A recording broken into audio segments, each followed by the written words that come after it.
Welcome, brave souls, to another bone-chilling tale from the Nightmare Maestro. Tonight we dive into a tale of a relaxing fishing trip gone horribly wrong. What lurks beneath the surface of seemingly tranquil waters? What monstrous entities wait in the depths, ready to pull unsuspecting souls into the abyss? Prepare yourself for Hooked, a chilling reminder that sometimes it's not about what you catch, but what catches you. The gentle lapping of waves against the hull of the sea breeze filled the air as three longtime friends embarked on their annual fishing expedition. Mark, the owner of the modest fishing boat, stood at the helm, his weathered hands confidently guiding them through the calm coastal waters. Behind him, Tom busied himself with tackle boxes and bait, while Dave lounged on the deck, nursing his third beer of the morning. They had chosen this particular stretch of coastline for its reputation-diverse marine life and typically placid conditions, perfect for a leisurely day of fishing. The sun hung low on the horizon, casting a golden glow across the water's surface. A cool breeze carried the briny scent of the ocean, invigorating the men as they ventured further from shore. As the coastline receded into the distance, a sense of peaceful isolation settled over the trio. They exchanged playful jabs and rehashed old stories, their laughter carrying across the open water. Mark steered them towards a promising spot he had marked on previous trips, eager to see what bounty the sea would offer up today. The depth finder beeped steadily, indicating they had reached the sweet spot. Mark cut the engine, allowing the boat to drift gently. The sudden silence was broken only by the cry of distant seagulls and the soft splash of waves. Tom and Dave began setting up their rods, the familiar ritual of attaching lures and checking lines, a comforting routine. As they cast their lines into the waiting waters, none of the men noticed the subtle shift in the air. The breeze, once refreshing, now carried a hint of something unsettling, a coldness that seemed to seep into their bones. The sun's warmth suddenly felt distant and ineffectual against this creeping chill. Deep beneath the surface, something stirred. Ancient eyes opened, focusing on the disturbance from above. Powerful muscles tensed, ready to surge upward at a moment's notice. The hunt was about to begin. Hours passed uneventfully, with only a few small catches to show for their efforts. The initial excitement had given way to a comfortable lull, punctuated by occasional tugs on their lines and the cracking open of more beers. Dave dozed fitfully in his seat, his rod held loosely in slack hands. Mark stood to stretch his legs, scanning the horizon with a slight frown. The weather had taken a turn, dark clouds gathering ominously in the distance. A gust of wind whipped across the deck, carrying with it the promise of a storm. He was about to suggest they call it a day, when Tom's lines suddenly went taut. The reel screamed as something massive took the bait, nearly yanking the rod from Tom's hands. He stumbled, regaining his grip just in time to avoid losing the expensive equipment overboard. Dave jolted awake, spilling his drink as he lurched to his feet. Tom's face was a mask of concentration and growing alarm as he struggled against the unseen force. The rod bent at an impossible angle, threatening to snap under the strain. Mark rushed to assist, gripping the rod alongside his friend as they fought to maintain control. The boat lurched violently, nearly capsizing as whatever was on the other end of the line surged forward. A spray of icy water drenched the men, leaving them sputtering and disoriented. When they regained their bearings, a chilling realization set in. They were moving. Whatever had taken their bait was now towing the entire boat, pulling them further from the safety of the shore with terrifying speed. The coastline rapidly shrank behind them, while ahead lay only the vast, unforgiving expanse of the open ocean. Panic set in as the full gravity of their situation became apparent. They were being dragged out to sea by an unseen leviathan, their fate now tied to whatever monstrous entity had latched onto their line. The sky darkened overhead, as if nature itself was conspiring against them. As water sloshed over the sides of the straining vessel, Mark shouted over the howling wind, "We need to cut the line." But Tom, his arms burning with exertion, shook his head vehemently. "Are you crazy? This could be the catch of a lifetime." Little did they know, their struggle had only just begun, and in the depths below, something ancient and hungry sensed their fear, reveling in the chase that was about to unfold. The sea breeze cut through the churning waves at an alarming speed, its hull groaning under the strain. Spray lashed across the deck as the three men clung desperately to whatever they could grasp. The once calm waters had transformed into a maelstrom of frothing whitecaps and ominous, rolling swells. Mark's voice was nearly lost in the howling wind as he shouted, "We're way off course. If we don't turn back now, we'll lose sight of land entirely." His eyes darted frantically between his friends and the rapidly disappearing shoreline, a cold dread settling in his stomach. Tom remained fixated on his bending rod, knuckles white with effort. "Just a little longer," he growled through gritted teeth. "I can feel it tiring." But even as the words left his mouth, another violent tug nearly wrenched the rod from his grasp, sending him stumbling across the slick deck. Dave, his face ashen, scrambled to the boat's meager safety equipment. He rifled through the emergency kit with trembling hands, cursing as he realized the outdated flares and sputtering radio would be of little use this far from shore. The gravity of their situation hit him like a physical blow. They were alone out here, at the mercy of whatever Leviathan had claimed them as prey. A sudden lull in the creature's pull gave them a moment's respite. The three men exchanged glances, each seeing their own terror reflected in the other's eyes. It was in this brief quiet that they became aware of a new sound, a deep, pulsing thrum that seemed to emanate from the very water around them. Mark leaned over the side, peering into the depths. What he saw made his blood run cold. Beneath the surface, barely visible through the churning water, massive shapes moved with deliberate purpose. Whatever had taken their line wasn't alone. As if sensing their moment of realization, the unseen beast surged forward with renewed vigor. The boat lurched violently, sending equipment and supplies scattering across the deck. A sickening crack echoed through the air as the vessel's wooden frame began to splinter under the relentless assault. Water seeped in through newly formed fissures, pooling at their feet.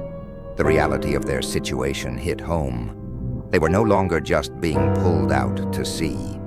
They were being hunted. Night fell with terrifying swiftness, plunging the men into near total darkness. The storm that had been threatening all day finally unleashed its fury, sheets of rain lashing against their battered forms. Lightning illuminated the sky in brief, terrifying flashes, revealing glimpses of the nightmarish seascape surrounding them. Tom had long since relinquished his grip on the fishing rod, which now lay bent and useless across the bow. Yet still, they were pulled inexorably onward by whatever monstrous force had latched onto their vessel. The constant motion and spray had left them soaked to the bone, shivering uncontrollably in the biting wind. Dave huddled near the center of the boat, muttering incoherently as he tried to bail out the steadily rising water with a plastic bucket. His efforts were futile.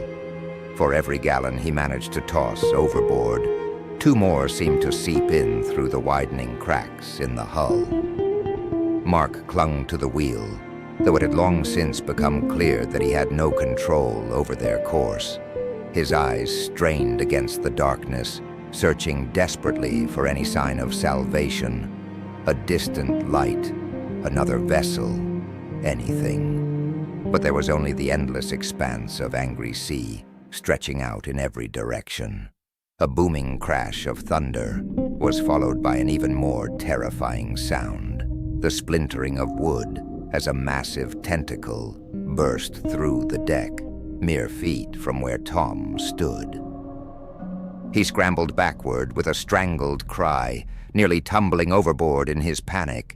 The appendage, easily as thick as a man's torso, writhed in the air for a moment before plunging back into the depths, leaving behind a gaping hole and a spray of frigid seawater. The brief glimpse of their tormentor sent a fresh wave of terror through the men. What manner of creature could possess such strength, such size? And more pressingly, what did it want with them? As if in answer to their unspoken question, the boat suddenly jerked to a halt. The abrupt cessation of motion sent them sprawling across the deck, grasping wildly for purchase on the slick surface. For a long moment all was still, save for the pounding rain and their own ragged breathing. Then, slowly, but with deliberate purpose, the boat began to tilt. Water rushed in from all sides as an immense force pulled them downward. The men scrambled to the highest point of the rapidly capsizing vessel, clinging to each other as the inevitable approached. In that final moment before the sea claimed them, Mark's flashlight beam caught something in the water. A massive eye, easily the size of a dinner plate, stared back at them with ancient, alien intelligence. Then the eye blinked, and darkness swallowed them whole. The world became a chaos of churning water and disorientation as the three men were plunged into the frigid depths. Their screams were silenced, replaced by the muffled roar of the ocean and their own thundering heartbeats. In the pitch blackness, they flailed wildly, desperate for any sense of up or down. Mark's survival instincts kicked in first. He fumbled at his belt, fingers numb with cold, until he found the small CO2 cartridge attached to his life vest. A sharp tug, and suddenly he was buoyed upward, breaking the surface with a desperate gasp. The storm raged on above, rain pelting his face as he searched frantically for his friends. A hand broke the surface nearby, grasping at empty air. Mark lunged for it, nearly going under again as he dragged Tom's head above water. The other man sputtered and coughed, eyes wide with panic. Of Dave, there was no sign. As they clung to each other, fighting to stay afloat amidst the towering waves, a new horror made itself known. Something massive moved beneath them, displacing water and creating swells that threatened to submerge them once more. The sea around them began to glow with an eerie, pale blue light. Bioluminescent organisms, disturbed by the passage of the Leviathan, lit up the water like a submerged galaxy. The beauty of the sight was overshadowed by the terror it inspired, for in that ghostly illumination, they caught glimpses of their tormentor. A shape larger than any living thing had any right to be undulated through the depths. Tentacles thick as tree trunks writhed in its wake, and as it turned, that same dinner plate-sized eye they had seen before fixed upon them once more. The intelligence in that gaze was undeniable, and somehow that made it all the more terrifying. Tom's grip on Mark's arm tightened painfully. "Oh God," he whispered, his voice barely audible over the storm. "It's hurting us." The realization struck Mark like a physical blow. The creature wasn't simply attacking them randomly. It had a purpose, a plan, and they were powerless to resist as the currents created by its massive bulk pushed them inexorably towards some unknown destination. As if to confirm their fears, a new shape loomed out of the darkness ahead. A jagged spire of rock thrust up from the depths, its peak barely breaking the surface of the churning sea. And at its base, barely visible in the bioluminescent glow, a gaping maw of an underwater cave entrance waited to swallow them whole. The current swept Mark and Tom into the yawning cavern entrance, tumbling them through a series of underwater tunnels. Just as their lungs were about to burst, they were deposited unceremoniously onto a gravelly shore within a vast, dimly lit cavern. They lay there for a moment, coughing and gasping, their minds struggling to process their surroundings. The air was thick and humid, carrying the pungent odor of decay and something else, an alien musk that set their nerves on edge. Phosphorescent fungi clung to the cavern walls, casting an otherworldly glow across the scene. The sound of lapping water echoed ominously through the chamber, punctuated by a deep, rhythmic pulsing that seemed to emanate from the very rock itself. As their eyes adjusted to the gloom, the true horror of their situation revealed itself. The shore upon which they lay was littered with bones, some human, others belonging to creatures they couldn't begin to identify. Tattered remnants of boats and ships from various eras were half buried in the sand and gravel, a grim testament to the age and appetite of the entity that had brought them here. A splash and a sputtering cough drew their attention. To their shock and momentary relief, Dave pulled himself from the water, looking battered but alive. The reunion was short-lived, however, as a low rumble shook the cavern. The surface of the underground lake began to churn, slowly, with a grace that belied its enormous size. Their captor emerged from the depths. In the pale fungal light, they finally beheld the full terror of the creature. It was a monstrous amalgamation of cephalopod and something far more ancient and alien. Multiple tentacles, some ending in barbed hooks, others in pulsating suction cups, writhed in the air. Its massive, bulbous head was dominated by clusters of eyes, each swiveling independently to fix upon the trembling men. But it was the creature's maw that froze the blood in their veins. Rows upon rows of needle-sharp teeth lined a mouth large enough to swallow a car whole. As it opened, a deep, resonant sound emerged, not quite a roar, but a complex series of clicks and rumbles that they felt in their very bones. To their horror and amazement, they realized it was attempting to communicate. The pulsing in the cavern walls intensified, and suddenly their minds were assaulted by a barrage of images and sensations. Eons of solitude in the lightless depths, an insatiable hunger not just for flesh, but for experiences, for the spark of consciousness found in its prey. The creature was ancient beyond reckoning, and in its long vigil beneath the waves, it had developed a twisted form of curiosity about the surface dwellers it encountered.